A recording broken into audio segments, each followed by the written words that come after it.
Hello everyone, আসসালামু আলাইকুম। সবাইকে স্বাগত জানাচ্ছি আরেকটি নতুন ভিডিওতে। আজকের রেসিপি রেস্টুরেন্ট স্টাইলের ক্রিসপি চিকেন বার্গার কিভাবে আপনারা খুব সহজে বাড়িতে বানিয়ে নিতে পারবেন সেই রেসিপিটি আজকে শেয়ার করতে যাচ্ছি। আশা করছি সবার ভালো লাগবে। ক্রিসপি চিকেন বার্গারটি তৈরি করার জন্য আমি প্রথমেই নিয়ে নিলাম কিছু ময়দা, কর্নফ্লাওয়ার, আদা রসুনের গুঁড়া, লাল মরিচের গুঁড়া, গোলমরিচের গুঁড়া এবং সামান্য একটু লবণ। এখন সব শুকনো উপকরণগুলো একসাথে ভালো করে মিশিয়ে নিয়েছি। আপনারা চাইলে এখানে আদা রসুনের পেস্টও ব্যবহার করতে পারবেন। আমার কাছে যেহেতু পাউডারটা ছিল এই জন্য আমি পাউডারই দিয়েছি। তারপর সামান্য একটু পানি দিয়ে অনেক ঘন করে একটা ব্যাটার তৈরি করে নেব। এখন মুরগির কেটে রাখা পিসগুলো তার মধ্যে দিয়ে সুন্দর করে ম্যারিনেট করে 1 ঘন্টার জন্য অপেক্ষা করব।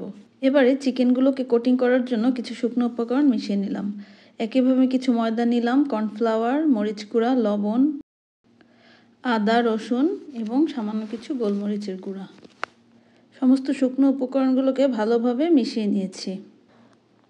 এবারে ম্যারিনেট করা মাংস থেকে ব্যাটার সহ তুলে শুকনো ময়দার মধ্যে গড়িয়ে আমি একবার পানিতে চুবিয়ে নিয়ে আবার সেটাকে আবার ময়দায় গড়িয়ে নেব।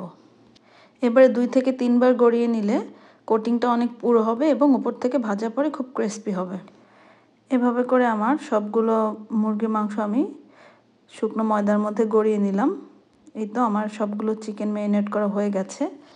এবারে ভাজার পালা। ভাজার জন্য আমি একটা ফ্রাই প্যানে বেশ কিছু তেল নিয়ে নিয়েছি এবং তেলটা ভালোভাবে গরম করে নিয়েছি। তার মধ্যে সবগুলো চিকেনের টুকরো দিয়ে দিলাম। আর এগুলোকে অবশ্যই ডুবো তেলে ভাজতে হবে কমপক্ষে 12 থেকে 15 মিনিটের জন্য।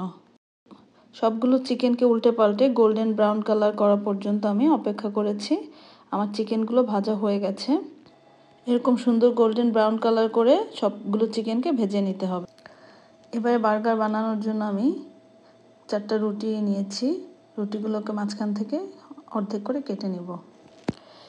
এই ক্রিসপি চিকেন বার্গারের জন্য আপনারা চিকেনের থাই পিস অথবা ব্রেস্ট পিস যে কোনো পিস নিতে পারেন। তবে থাই পিসটা নিলে অনেক জুসি এবং সফট হয়, আর ব্রেস্ট পিসটা তুলনামূলক একটু হার্ড হয়। বার্গারের বানগুলোকে আমি হালকা করে তাওয়ায় দিয়ে ছেঁকে নিয়েছি। তারপরে তার মধ্যে দিয়ে দিচ্ছি মেয়োনিজ। আসলে এখানে সসটা যার যা পছন্দ মতো, যারা ঝাল সস খেতে পছন্দ করেন স্পাইসি তারা চিলি সস দিতে পারেন, যারা কেচাপ খেতে পছন্দ করেন কেচাপ দিয়ে নেবেন। এটা আসলে কোনো ধরাবাঁধা নিয়ম নেই।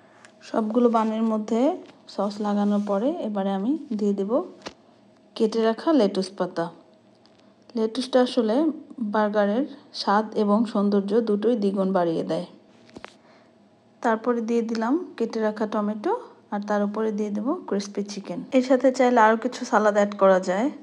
চাইলে আপনারা শসা দিতে পারবেন, চিজ খেতে চাইলে চিজ দিতে পারবেন, আর 1 লেয়ার চিকেন দিতে পারবেন, ডাবল লেয়ার চিকেন, যার যা পছন্দ এবং স্বাদ অনুযায়ী। এই তো আমার তৈরি হয়ে গেল দারুণ মজার স্বাদের ক্রিসপি চিকেন বার্গার। সন্ধ্যার নাস্তার জন্য বেস্ট আইটেম। এভাবে বাসায় খুব সহজেই আপনারা চিকেন বার্গারটি বানিয়ে নিতে পারেন।